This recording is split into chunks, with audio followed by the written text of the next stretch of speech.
Hello guys, welcome to के star signs. तो guys चलिए तेको कैफे की इस स्टोरी का 4th पार्ट शुरू करते हैं। ताह्युन जिमिन को उसके ग्रेट ग्रैंड मदर के उस डायरी के आखिरी पेज दिखाता है और कहने लगता है, तुम्हें क्या लगता है ये किसके बॉडी के बारे में बात कर रहे हैं और ये कौन है जिसने ये लिखा होगा और जिसने इसे छुपाया होगा। ये सब सुनते ही जिमिन कहता है, हमें ये सब पता लगाना होगा। अगर तुम्हारे लिए ये सब इतना ही ज़्यादा इम्पोर्टेंट है तो मैं भी तुम्हारी मदद करूँगा और पूरे इन्वेस्टिगेशन में मैं तुम्हारी मदद करता रहूँगा। और ये सुनते ही ताह्युन बहुत ज़्यादा खुश हो जाता है और जिमिन को हक करते हुए कहने लगता है, मुझे पता था कि तुम मेरी हेल्प ज़रूर करोगे, इसीलिए तो मैं तुम्हें अपना बेस्ट फ्रेंड कहता हूँ। और ये कहने के बाद ही जिमिन कहता है, ठीक है, मैं फिर से पता लगाने की कोशिश करता हूँ, हो सकता है पुलिस रिकॉर्ड पर कुछ तो मिल जाए। और ये कहकर जिमिन फिर से पुलिस के सारे रिकॉर्ड्स हैक कर लेता है और 1940s के बाद का रिकॉर्ड चेक करने लगता है, लेकिन जिमिन को कुछ भी नहीं मिलता। जिमिन बहुत ज़्यादा हैरान हो जाता है और ताह्युन को कहने लगता है, ऐसा कैसे हो सकता है, मेरे इतने साल के करियर में मैंने कभी नहीं देखा कि कोई केस इतना ज़्यादा उलझा हुआ हो जो कि पुलिस रिकॉर्ड में भी ना हो। शायद 1944 में कुछ ऐसा तो ज़रूर हुआ था जो किसी को नहीं पता और शायद कोई जानबूझकर ही ये सब छुपाने की कोशिश कर रहा था जो कि आज तक किसी को पता भी नहीं चल पाया। ये सुनते ही ताह्युन कहने लगता है, लेकिन अब मैं ऐसा नहीं होने दूंगा, मैं पता लगा के रहूँगा कि 1944 में आखिरकार हुआ क्या था। जिमिन कहने लगता है, पर हमारे पास कोई भी एविडेंस नहीं है, हम शुरू कहाँ से करें, हम जहाँ से भी शुरू करने की कोशिश करते हैं वो डेड एंड हो जाता है। ताह्युन कहने लगता है, मैंने कुछ पता किया है। जिमिन कहने लगता है, क्या? ताह्युन कहने लगता है, मैंने पता किया है कि मेरे ग्रैंडमा की एक बेस्ट फ्रेंड हुआ करती थी उनके चाइल्डहुड में, जो अभी तक जिंदा है। हो सकता है वो कुछ इस बारे में बता सके कि मेरे ग्रेट ग्रैंड मदर की मौत कैसे हुई थी। इसके बाद ही जिमिन कहने लगता है, तुम इतने बार ग्रेट ग्रैंड मदर मत बोला करो, हम कुछ शॉर्टली बोलते हैं, जैसे कि हम उसे गीगी बोल सकते हैं। और ये कहते ही ताह्युन कहता है, ठीक है, आज से मेरे ग्रेट ग्रैंड मदर की बात जब भी होगी हम उन्हें गीगी बुलाएंगे। थोड़ी ही देर बाद दोनों मिसेस ली के घर पहुंच जाते हैं, जो कि ताह्युन के ग्रैंडमा की बेस्टी होती है चाइल्डहुड में। और उनके घर पहुंचते ही ताह्युन उनके घर का दरवाज़ा नॉक करता है। कोई अंदर से आकर दरवाज़ा खोलता है और कहने लगता है, कौन है आप, किसे ढूंढ रहे हैं? ताह्युन और जिमिन एक साथ कहने लगते हैं, क्या ये मिसेस ली का घर है और क्या मिसेस ली अब यहाँ पर रहते हैं? ये सुनते ही एक लड़का जो दरवाजे पर खड़ा था वो कहने लगता है, हाँ, ये मिसेस ली का ही घर है, आप लोग अंदर आ सकते हैं, मैं मिसेस ली का बेटे का बेटा बोल रहा हूँ, आप अंदर आ जाइए। ताह्युन और जिमिन देखते ही देखते बहुत सारी बातें करने लगते हैं मिसेस ली से और सब कुछ जानने की कोशिश कर ही रहे होते हैं। इतने में मिसेस ली कहती है, क्या तुम्हें अपने घर में कुछ भी नहीं मिला? ये सुनते ही ताह्युन कहता है, नहीं, मेरे घर में मुझे कुछ भी नहीं मिला सिवाय मेरे ग्रेट ग्रैंड मदर के 3 डायरीज़ के। और उनके डायरीज़ में भी सिर्फ उन्होंने अपने बारे में और अपने लवर के बारे में थोड़ा बहुत लिखा था और फिर अपने फैमिलीज़ के बारे में, और उसमें इतना कुछ था भी नहीं। ये सुनते ही मिसेस ली कहती हैं, वो सब डायरीज तुम्हें कहाँ से मिली?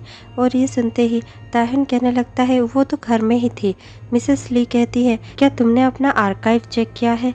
ये सुनते ही ताह्युन कहने लगता है, हाँ, मैंने अपना आर्काइव भी चेक किया और वहाँ पर मुझे ज़्यादा कुछ नहीं मिला, सिर्फ डायरी का आखिरी पन्ना जो किसी ने फाड़ दिया था वो पन्ना मुझे वहाँ पर मिला और मेरे ग्रेट ग्रैंड मदर की कुछ चीज़ें। उसके सिवा वहाँ पर और कोई भी सबूत नहीं थे जो बता सके कि उनकी मौत कैसे हुई थी। ये सुनते ही मिसेस ली कहने लगती है, तो फिर तुम्हें अपना बेसमेंट चेक करना चाहिए।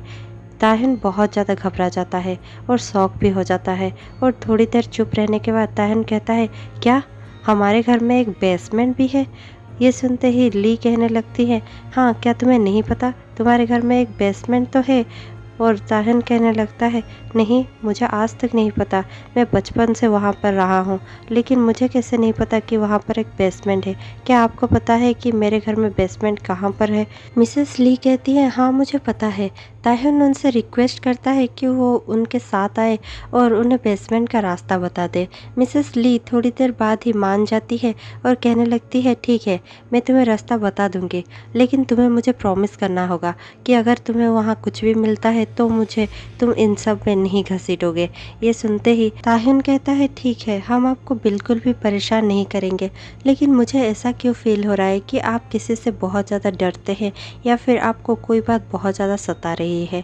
मिसेस ली कहती है, हाँ, क्योंकि मुझे पता है उस बेसमेंट में कुछ तो है। ताह्युन बहुत ज़्यादा शौक हो जाता है और पूछने लगता है, आप इतना श्योर होकर कैसे कह सकती है।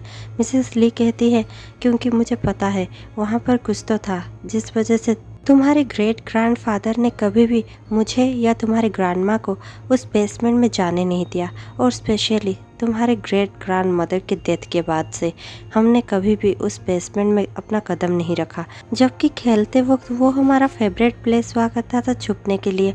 पर तुम्हारे ग्रेट ग्रैंड मदर के डेथ के बाद से ही हम वहाँ पर जाना बंद कर दिए, और मैं तो धीरे धीरे तुम्हारे घर भी जाना बंद कर दी, और उसके बाद ही तुम्हारे ग्रेट ग्रैंड फादर ने तुम्हारे मॉम की शादी करवा दी और फिर वो भी गुजर गए। बहुत सारी बातों के बाद ताह्युन, जिमिन और मिसेस ली ताह्युन के हॉन्टेड हाउस में पहुंच जाते हैं। मिसेस ली कहती है, क्या तुम्हें पता है कि तुम्हारा लाइब्रेरी कहाँ है, या फिर तुम्हें वो भी नहीं पता।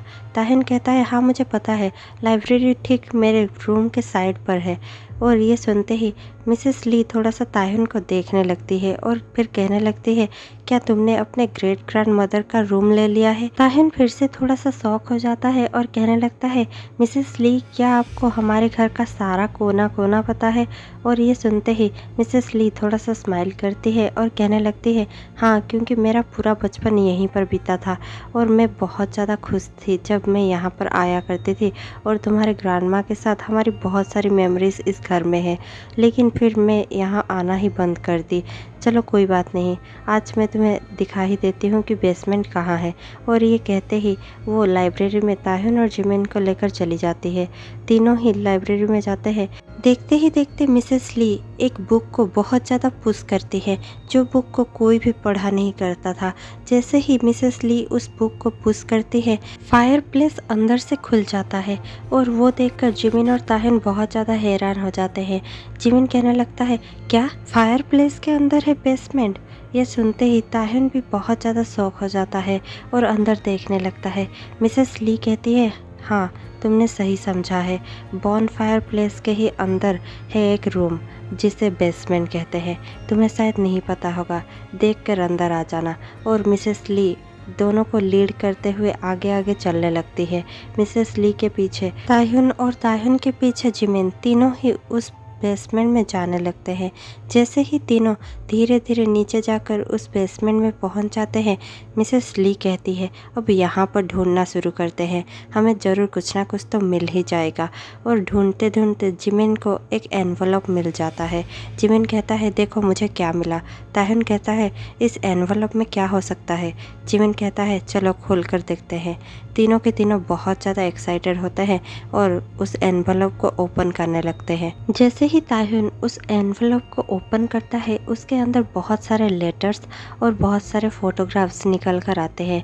देखते ही ताह्युन बहुत ज़्यादा शौक हो जाता है और शौक होते हुए उस फोटोग्राफ्स को थोड़ा सा अच्छे से देखता है, जहाँ पर गिगी यानी कि उसके ग्रेट ग्रैंड मदर के साथ कोई और था, और दोनों ही इंटीमेट हो रहे थे, और इंटीमेसी के फ़ोटोज़ किसी ने क्लिक किए थे, जो फ़ोटोज़ अभी तक उस एनवलप में मौजूद थे। उसी के साथ साथ उस एनवलप में जो लेटर्स थे, वो लेटर्स और किसी के नहीं बल्कि गिगी और उसके लवर्स के लेटर्स थे। ताह्युन, जिमिन और मिसेस ली उन लेटर्स को एक के बाद एक पढ़ने लगते हैं, जिनमें ताह्युन की ग्रेट ग्रैंड मदर ने उनके लवर के बारे में सब कुछ लिखा होता है, और उनके लवर को ही लेटर लिखा होता है। उनके लवर के भी बहुत सारे लेटर्स वहाँ पर होते हैं, जहाँ पर उन दोनों के प्यार के सारे दास्तान लिखी होती है, और जो भी उन्होंने किया है, और उनके बीच की सारी इंटीमेसी वहाँ पर लिखा था। पहले तो ताह्युन को लगा कि ये सब शायद उसके ग्रेट ग्रैंड फादर और उसके ग्रेट ग्रैंड मदर के लेटर्स होंगे, लेकिन जब उसने नीचे देखा तो सारे लेटर्स पे एक ही नाम लिखा था, मिस्टर जॉन, मिस्टर जॉन। और ये देखकर ताहिन बहुत ही ज़्यादा घबरा जाता है और कहने लगता है ये तो मेरे दादाजी नहीं हो सकते, ये कौन हो सकता है, मिस्टर जॉन कौन थे। वो सब पढ़ते पढ़ते जिमिन कहने लगता है तो फिर क्या गिगी अपने हस्बैंड को चीट कर रही थी। ये सुनते ही ताहिन कहता है हाँ लगता तो वैसा ही है, पर मैं बिलीव कर नहीं पा रहा हूँ। चलो ये आखिरी लेटर है, हम इसे भी पढ़ लेते हैं। तीनों मिलकर एक आखिरी लेटर को पढ़ने लगते हैं, जिसे पढ़ने के बाद तीनों ही बहुत ज़्यादा शॉक हो जाते हैं और ताहिन बहुत ही ज़्यादा घबराने लगता है, क्योंकि उस लेटर में लिखा था प्लीज़ मिस्टर जॉन मुझे आकर यहाँ से ले जाओ, वरना ये आदमी मुझे मार डालेगा। ये एक साइको है, मैं इसके साथ और नहीं रह सकती, प्लीज़ मुझे यहाँ से ले जाओ। वैसे भी इसे पता चल ही चुका है कि हम दोनों इसे मिलकर चीट कर रहे हैं। इसने वो सब देख लिया है कि जब भी मैं उन्हें ये कहती थी कि मैं गर्ल्स नाइट आउट पे जा रही हूँ तो मैं वहाँ नहीं तुम्हारे पास जाती थी। और इतना ही नहीं, उन्हें ये भी पता चल चुका है हम दोनों ने मेरे रूम में क्या क्या किया है और तुमने मुझे कहाँ कहाँ टच किया है, ये सब उन्हें पता चल चुका है। मुझे प्लीज़ यहाँ से ले जाओ, वरना वो साइको मेरे साथ क्या करेगा मुझे भी नहीं पता। पहले तो मैंने उसे ये समझा दिया था कि शायद मुझे कोई स्टॉकर फॉलो कर रहा है, लेकिन अब वो ये सब नहीं मानेगा और वो इस बात पर यकीन भी नहीं करेगा। उसे पता चल चुका है कि कोई स्टॉकर नहीं है। मैं जिसे अपना स्टॉकर कहती थी वो मेरा बॉयफ्रेंड है और मैं उसके साथ अपने ही हस्बैंड को चीट कर रही हूँ और अब पता नहीं वो साइको मेरे साथ क्या करेगा। इतने में ही वो लेटर ख़त्म हो जाता है। जिमिन, ताहिन और मिसेस ली बहुत ज़्यादा कंफ्यूज हो जाते हैं।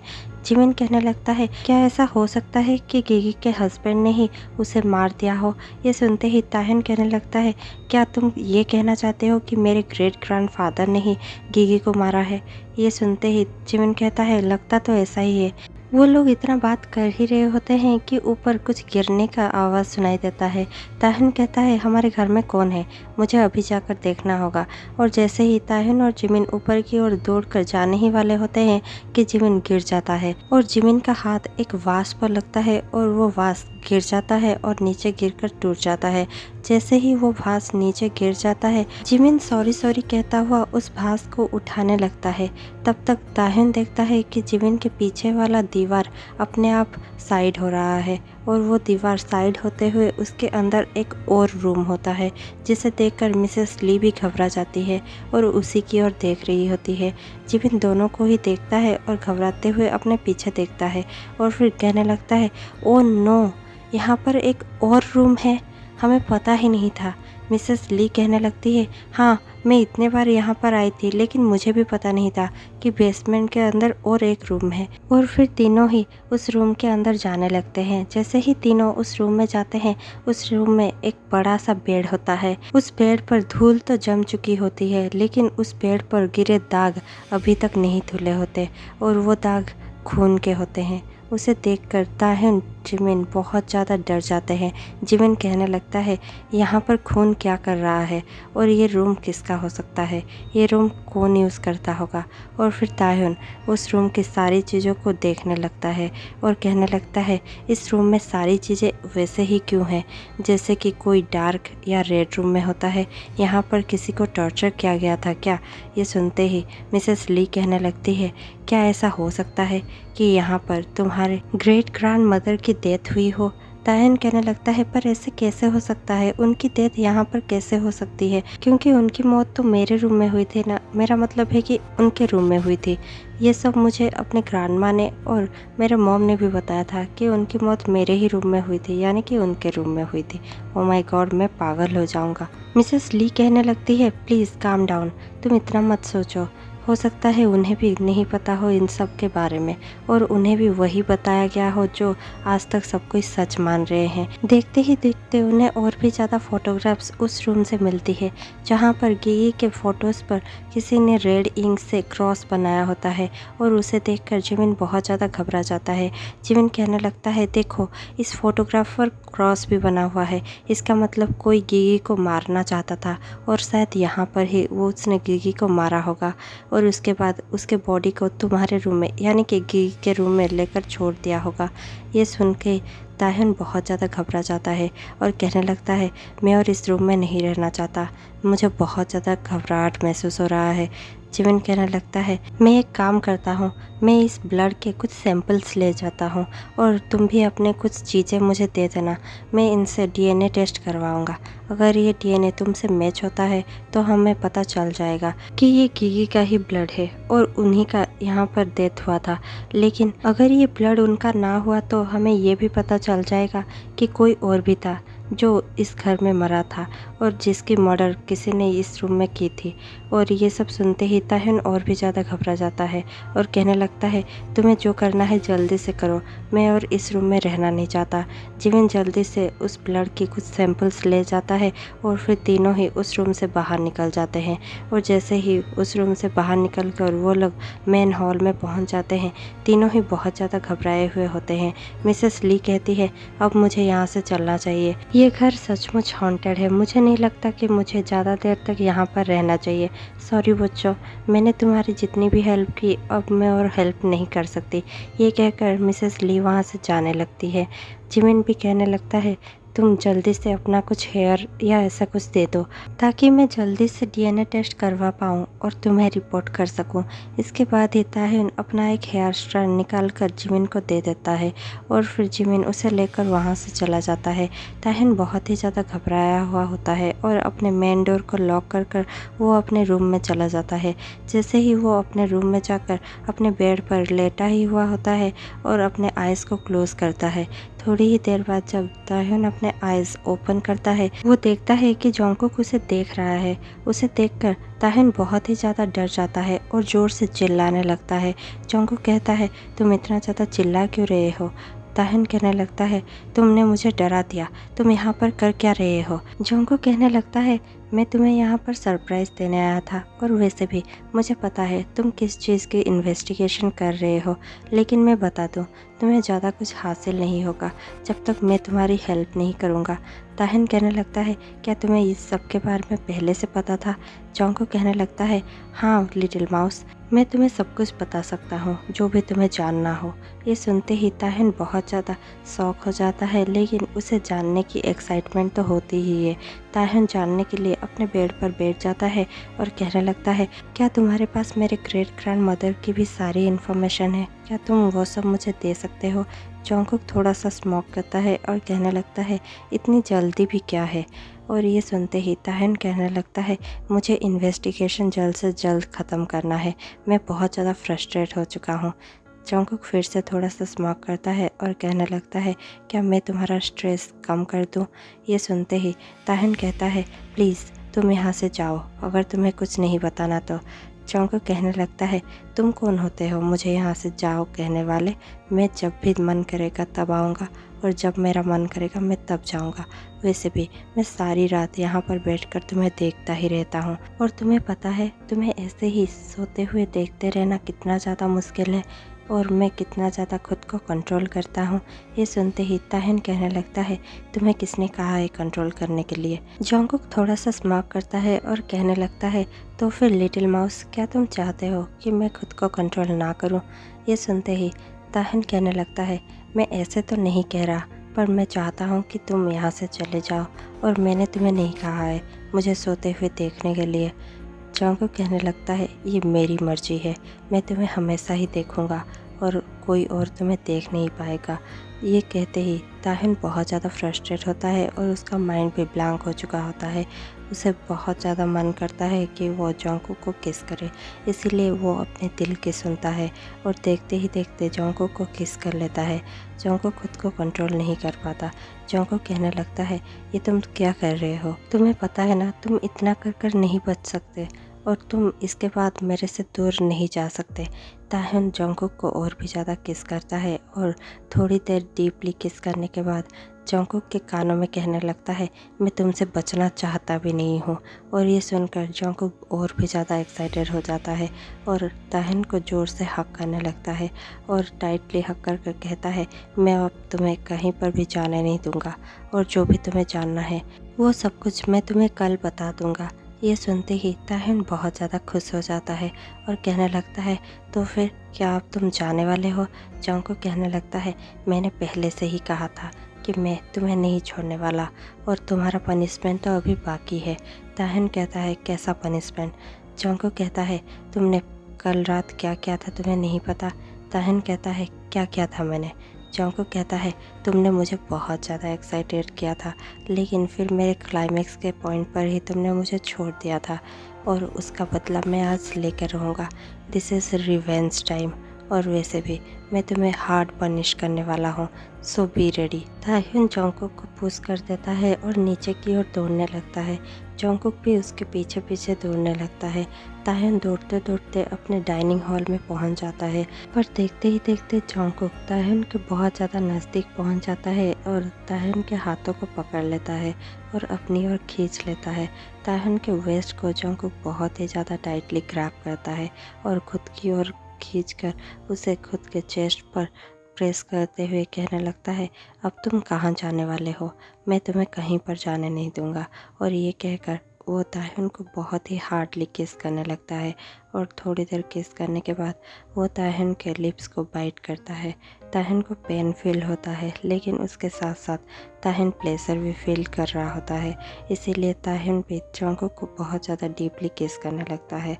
दोनों ही एक पैशनेट किस में डूब जाते हैं और बहुत देर तक किस करते रहते हैं। दोनों किस करते करते पीछे जाते रहते हैं और जाते जाते ताह्युन डाइनिंग पर टच हो जाता है और डाइनिंग के टेबल पर जंगकुक उसे बिठा देता है और फिर ताह्युन के शर्ट के बटन्स खोलने लगता है और फिर सारे कपड़े खोल देता है। ताह्युन पूरा का पूरा बिना कपड़ों के जंगकुक के सामने था। ताह्युन को बहुत ज़्यादा शाय फील हो रहा था, लेकिन ताह्युन अपने पार्ट्स को कवर करने की कोशिश कर रहा था अपने हैंड से, लेकिन जंगकुक उसके एक भी नहीं होने दे रहा था और उसके लिप्स को बाइट कर जा रहा था। और देखते ही देखते जंगकुक ताह्युन के नेक पर भी किस करता है और उसके नेक को सक करने लगता है और देखते ही देखते उसके नेक पर बहुत सारे हिक्कीज बनने शुरू हो जाते हैं और ताह्युन बहुत ज़्यादा मौन कर रहा होता है। वो इतना ज़्यादा मौन कर रहा होता है कि वो डाइनिंग के टेबल पे पूरा का पूरा सो जाता है और बहुत ज़्यादा मौन करने लगता है। जंगकुक उसके ऊपर होता है और उसके चेस्ट को बहुत ज़्यादा किस करता है और देखते ही देखते उसके बेली बटन को भी किस करता है और फिर थोड़ा नीचे आता है और उसके थाइस को भी किस करना शुरू कर देता है।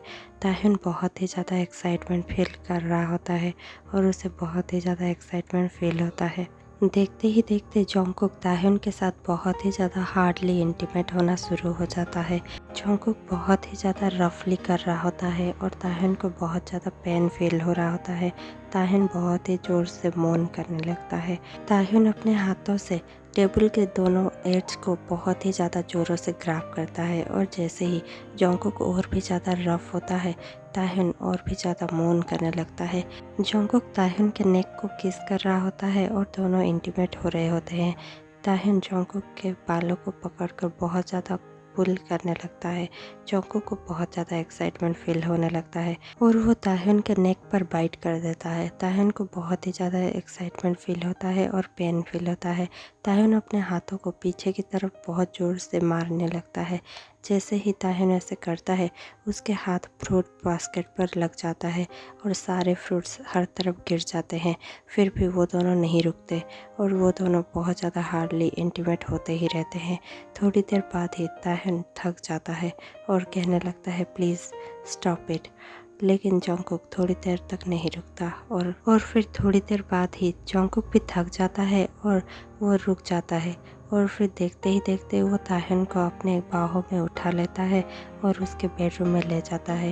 दोनों ही बेडरूम में कर्डल करते हुए सो जाते हैं। इस पार्ट में इतना ही। मैं आपसे मिलती हूँ कल शाम को 6 बजे और आप मुझसे जुड़िएगा ये देखने के लिए कि ताइकुक के इस लव स्टोरी में आगे क्या होता है और कैसे कैसे मिस्ट्रीज आगे खुलते हैं। तो मैं आपसे मिलती हूँ कल, तब तक के लिए stay tune, keep watching, keep supporting, bye bye, take care.